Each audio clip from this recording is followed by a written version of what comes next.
How y'all doing today? Welcome to the Howl, a podcast for Sul Ross Lobos and friends alike in Alpine campus. We will sit and talk with the who's who of Sul Ross State University about events, departments, and anything on brand. You're invited to join and learn how we're far from ordinary. Hope y'all are doing well today. This is our first episode, and we're really excited to start this off. I know some of you are probably wondering, another podcast? It's 2023.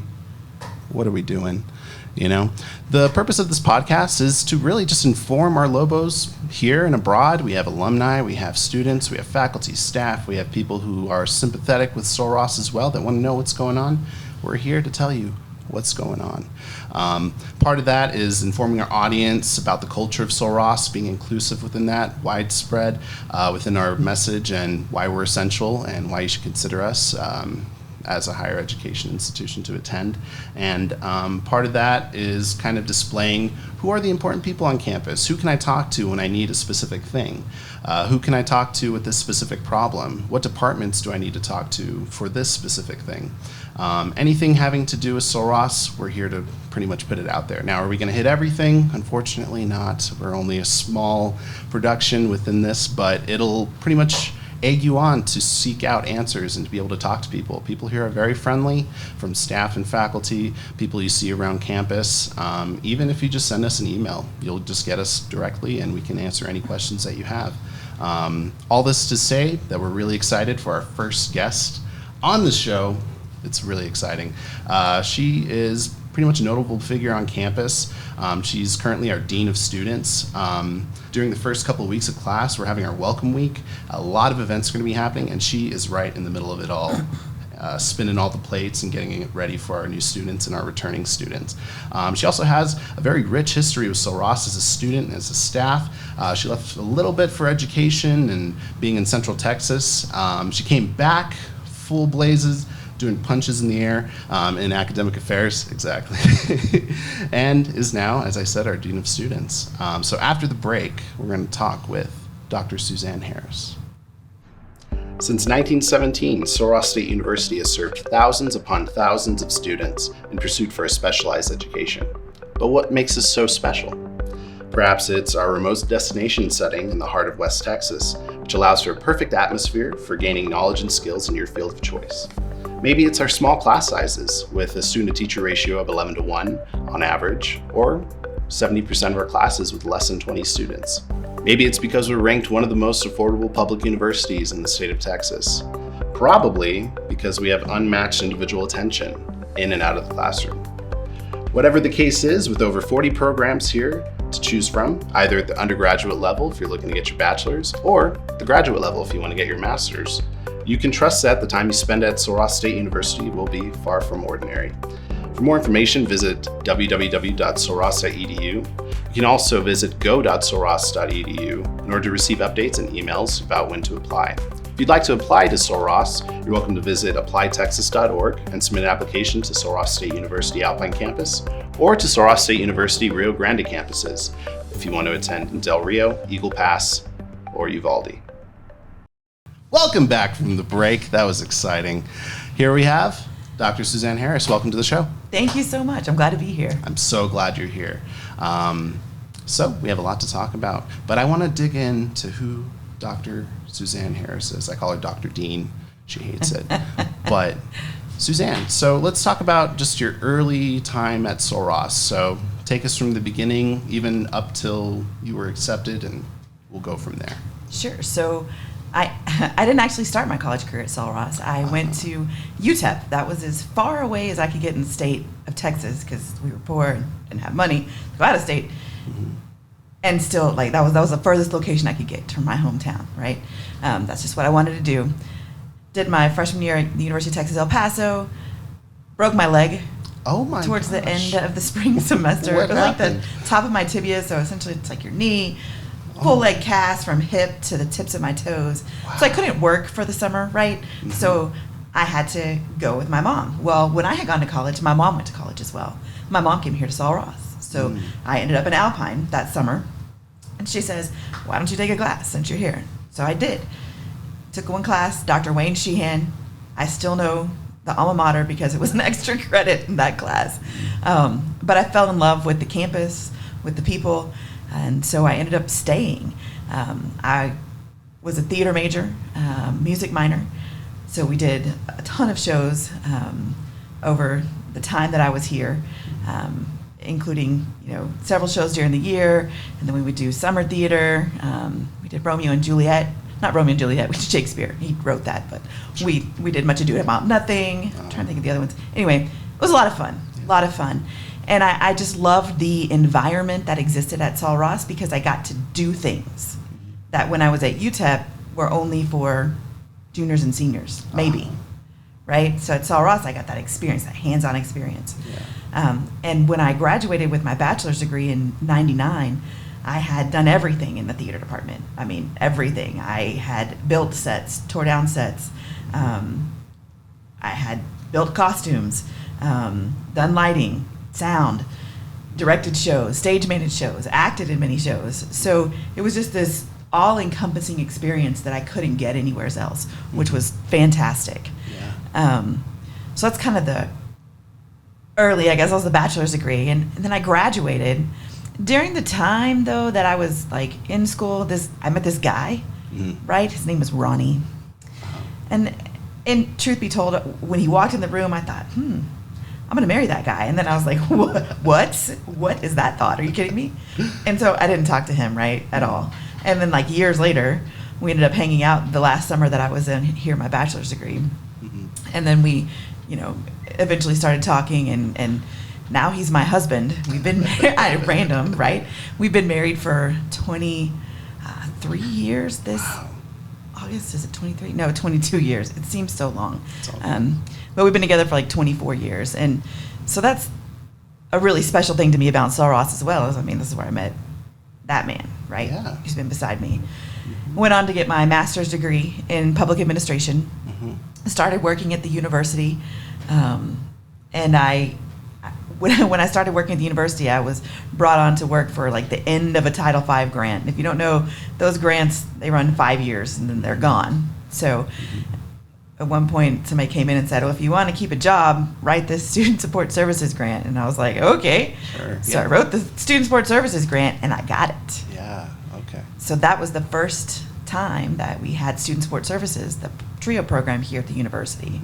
And just to interject, Sure. if it's cool, how hard is it, like on a scale of 1 to like very hard, is it to write a grant? And like, could you explain a lot of the interest, like the very fine details of grant how to writing? get that going up? So it really depends on the grant you're writing. Let me put that out there. For example, I went on to write about 27 million total in grants for the university. And we can talk about what all we did, but that's dollars. Dollars. That's a lot of dollars. Anyway, so I wrote grants that were as small as like a page and a half, and grants that were as long as 100 pages. So it really depends on the type of grant that you're writing. This Student Support Services grant, if I remember correctly, was somewhere between 50 and 75 pages. I did have kind of a template that I was going off of, which was great because I didn't know what I was doing.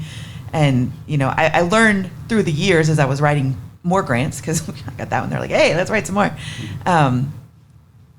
This is kind of the philosophy for my life, too. It's called the KISS rule. If you don't know it, it's keep it simple, stupid, right? Classic. Because these grants are read by people just like you and me, right? If I'm reading something, I do not need to see the same thing 500 times. Tell me what your plan is. Make it simple for me, and I will fund you, right? Yeah. So that's kind of, it takes time, right? And we got into more complicated grants with Title V grants. Back in those days were really long grants, lots of information you have to gather. But, we wrote a Title V grant. So I started the Student Support Services program, got that all established, started running the program.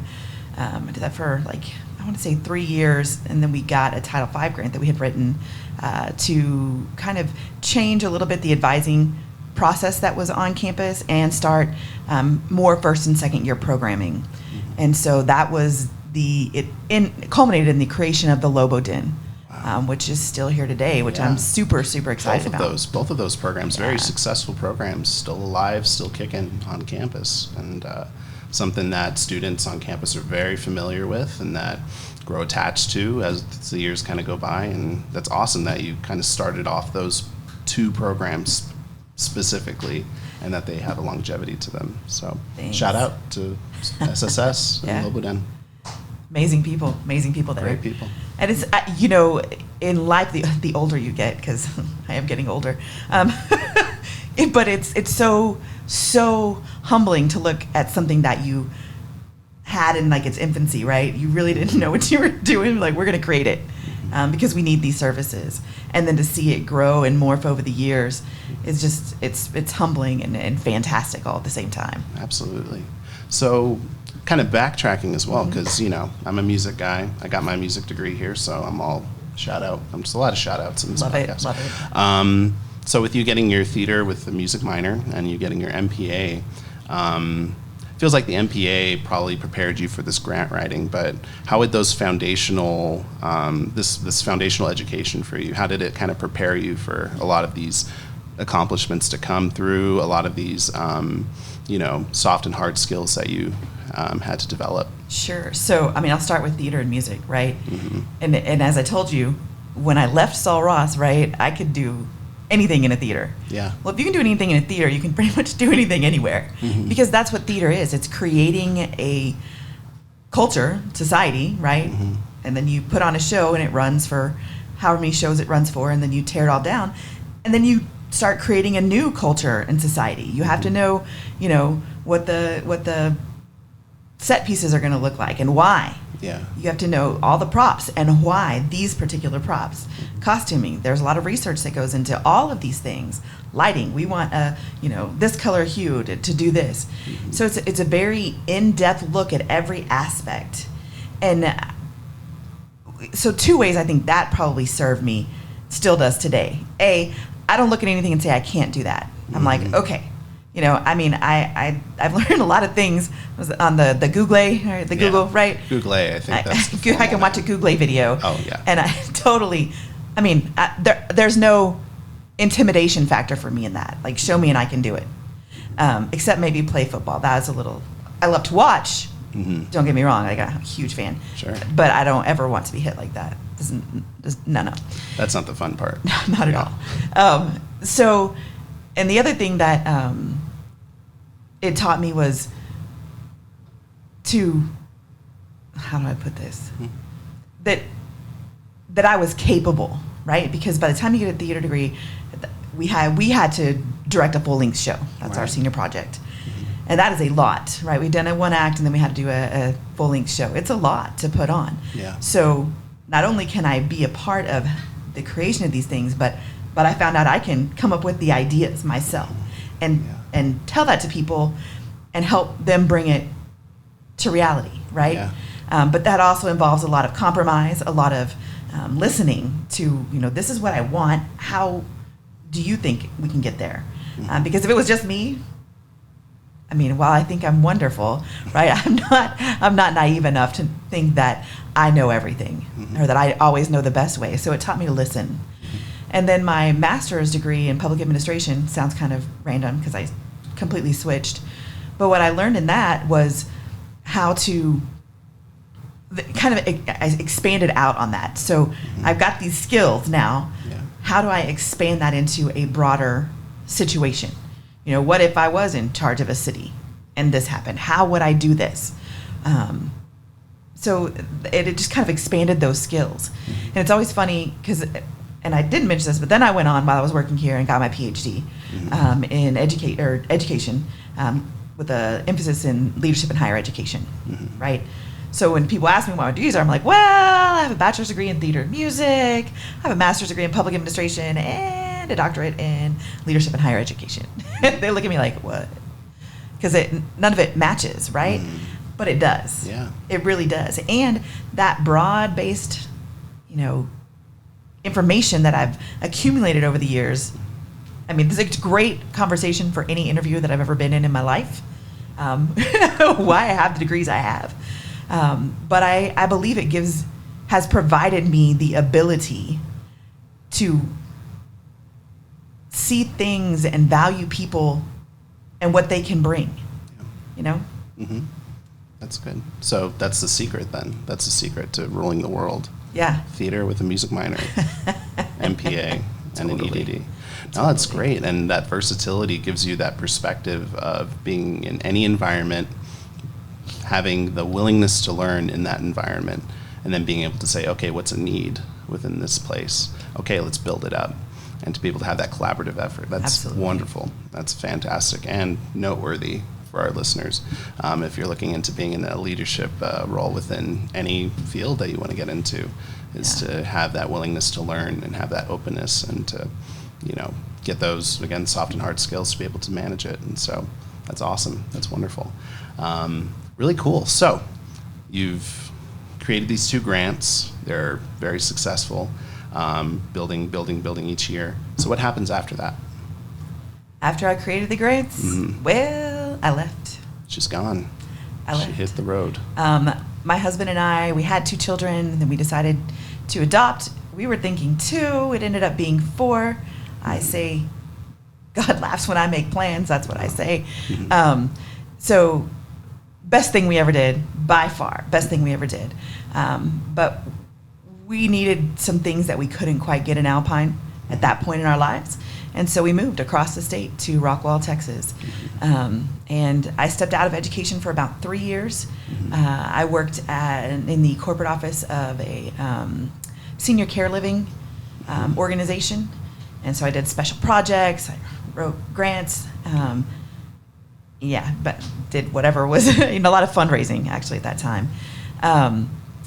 And my husband had just finished his counseling program, so he started counseling because you have to do like 3,000 hours of supervised counseling in order to be an LPC after you graduate. Just so if anybody don't skip on that step. Yeah. But he got a job in Dallas where he was able to do that. Mm-hmm. And so about 3 years of that, and I was ready to get back into education. But my question had been when I left the university, what has changed? Because the students that we were getting were so different than my experience. And I was a young professional at that time. Right. And so it wasn't that I couldn't connect. I just wanted to know more. So I was like, you know what?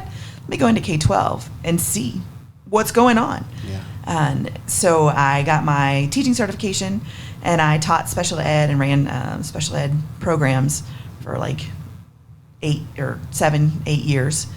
And both in an elementary setting and in a middle school and high school setting. So I really got the gamut of pre-K through 12th grade and how that looked. The great thing about special education, number one, special education rocks. My favorite thing maybe ever, it was working with those students. Mm-hmm. But 2, you are out and involved in so much of the school because you go into classes with people, right? So I got to see a lot in that role. And I learned some things, like the differences of how school was when I went and how it is now. It's very different. Mm-hmm. And so it just gave me a better understanding. So when I got the call, I was like, hey, would you consider coming back out here? I was ready. Yeah. I was ready because, and I will tell anybody who asks, I came here back here for one reason. One reason only. It's not the city of Alpine, though I do love it. It's not even Sul Ross, though I do love it. It is the student body at Sul Ross. Mm-hmm. This student body is made up of the most amazing people that I have found anywhere and I've been around, right? I will do anything I can within my power, and maybe sometimes try and do things that are not in my power, right? To help someone who is striving to achieve anything I can. I don't help so much if it's somebody who has the world handed to them and they're just being lazy. That's not impressive to me. But it's someone who's striving, and I will bend over backwards to see how I can help them. Mm-hmm. So that's kind of my route. We ended up moving from Rockwall. We're there for 10 years. Then we moved to Boerne, Texas. We technically lived there for about 2 years. I was there for about 6 months before I started working back here at Sul Ross. So I commuted from here to Bernie, 4.5 hours any way you drive, weekly for a year and a half. And then we had a conversation, and my husband and I was like, hey, either something's got to give, right? Because we still have a 16-year-old that's, he's a junior at Alpine High School now. Yep. And he decided to apply for a job out here, and that's how we ended up here just this last Christmas, New Year's season. That's amazing. So a homecoming for yourself and Ronnie as well. For sure, for That's sure. Awesome. Good stuff. Right on. And so you've come back, you're here, you're ready to serve our student body. You started off in academic affairs, now moving within your current position. You have a passion for our student body. This upcoming year, what do you see to pretty much like accomplish those little steps into kind of the same way that you built up these grants previously? What prospects do you have to kind of improve our services for our student body, and what do you anticipate this upcoming year? Sure. So let me back up just one skosh, and then I'll get into that. Totally, But by all means. I should say this: I had, when I was here previously, I worked in student affairs, and I guess academic affairs a little bit with advising, because we did all the TSI advising and TSI and first year advising at that time. Mm-hmm. So when I came back and I was given the opportunity to go to the provost office as the director of academic affairs, I took it, and I learned so much that I didn't know that I didn't know. Right? Which, because I've worked with almost every aspect of the university, but I had never worked with faculty in that capacity, and it was a fascinating, very rewarding experience. So people are like, why did you leave that? Right? And faculty is like, what? Students? So here's the thing. When I was 18 years old, I was upstairs in this building we're currently in. It was the dean's office. That's dean of students. His name was Dean Ganaway, right? It's a good name. I looked at Dean Ganaway. I was 18 years old and said, I want your job. I'm going to have this job someday. So when the position came available, I was like, that's it. So this is actually my dream job. Which is crazy, So right? cool. Yeah. So then I started in January as the interim, and then in March, I think, is when it was made official. But I'm super, super excited to be in this role. Yeah. Because my job, if you want to boil it down to something, is students. And as I told you, I came back for one reason, which is the student body. Yeah. So we've done a lot in student life over the last year, I will say. Ben Teleska is our VP of Student Affairs. He's fantastic. Ben and I actually worked together when we were here before. He left before me a couple of years, and he came back a week before me. So it's fun to have that kind of reunification. But we've done a lot to kind of make sure that we are hitting on all the right cylinders.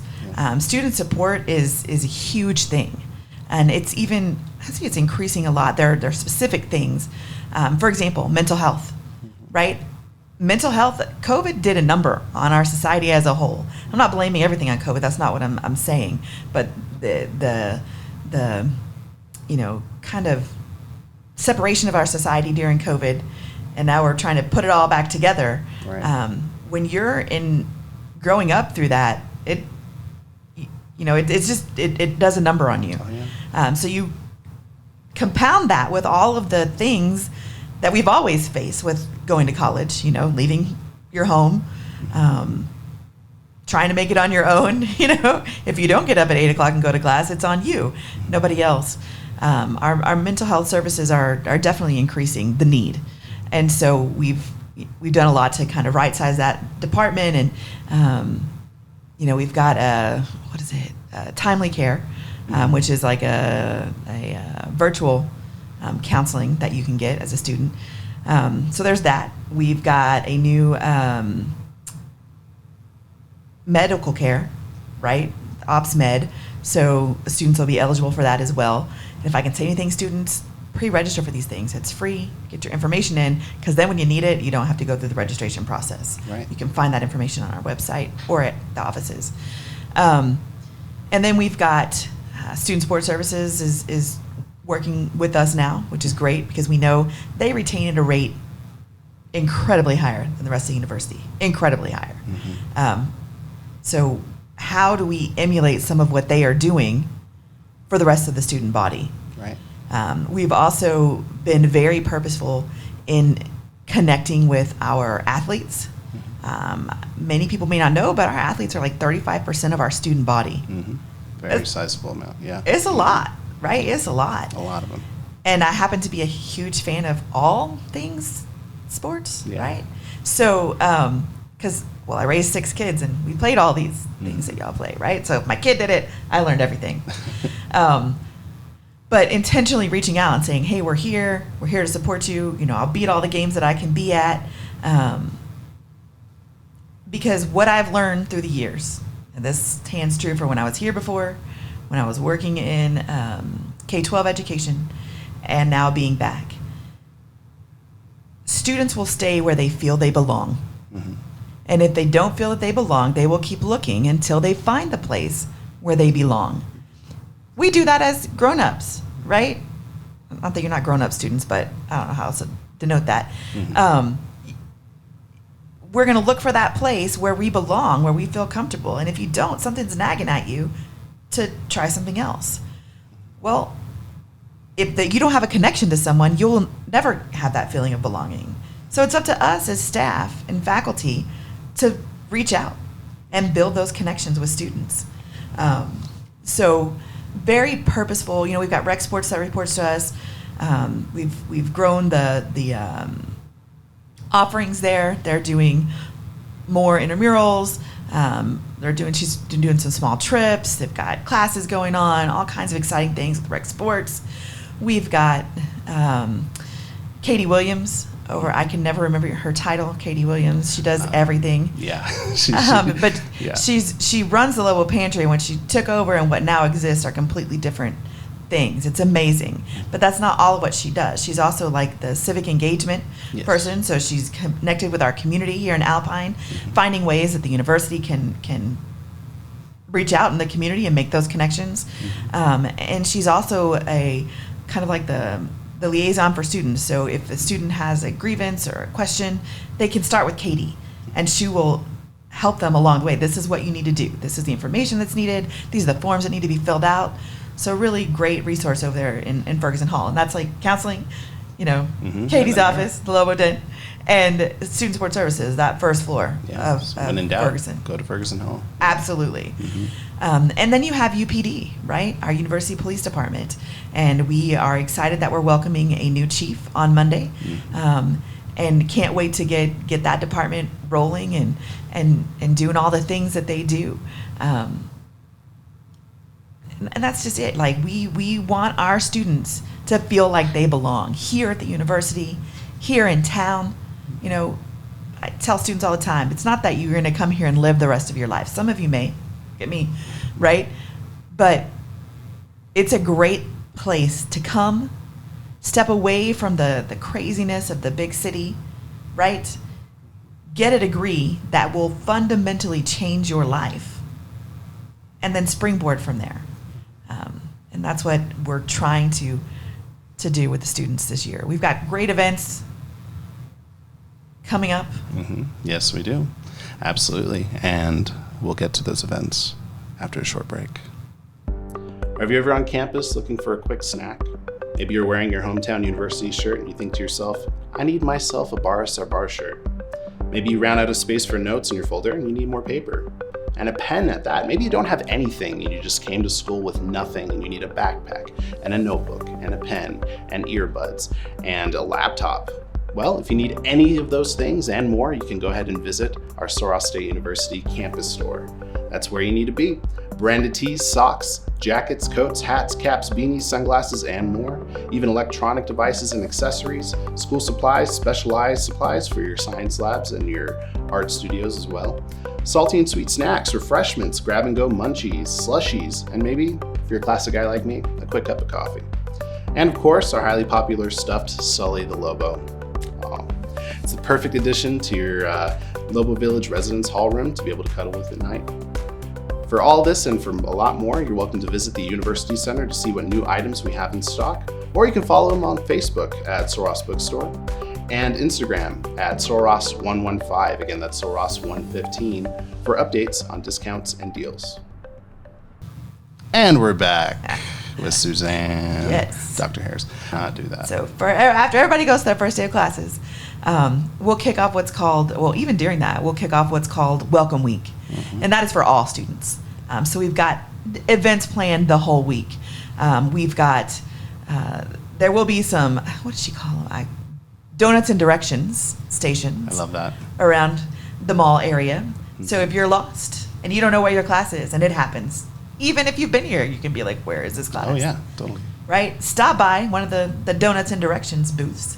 Mm-hmm. Get a donut and some directions. And even if you don't need directions, you could probably stop by and grab a donut. I'll we'll just smile and say, have a great day. Yeah. Right? Mm-hmm. But there's some key events that I want to definitely point out, right? That Monday, the kickoff of Welcome Week is going to be at Rec Sports. There's a big program with the Rec Sports Center. Mm-hmm. So head over to the Graves Pierce that evening at 7 and enjoy your time. Mm-hmm. There's the other big thing, there's stuff every day, right? On Wednesday, we're going to have Meet the Lobos, which will be out at Jackson Field.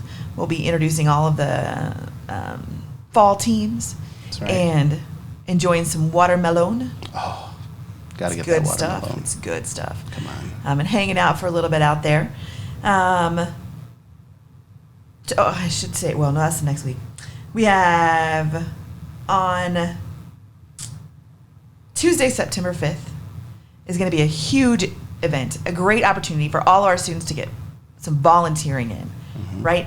It's called Feed the Funnel. That's right. It's really a big event. We're going to package 50,000 meals that will be distributed in our communities around the Big Bend area and Permian Basin.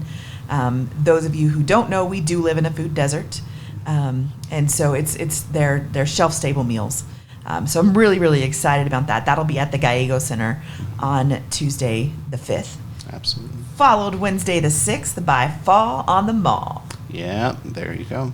That's good. Yeah. Mm-hmm. And Nico knows because I know he's been here. I was a student as well, and that was always a good time to get connected with your student organizations and clubs, and kind of check out everything that's going on that year. And yeah, it's a great social event for all students. It's fantastic. So we're expanding it too this year in that it will be a career fair as well for current students. So jobs that are available on campus, right? Those will be posted. There will be people there like, hey, I need a work study, or I need this. Even some businesses around town will be there as well for opportunities that our current students can get while they're going to school.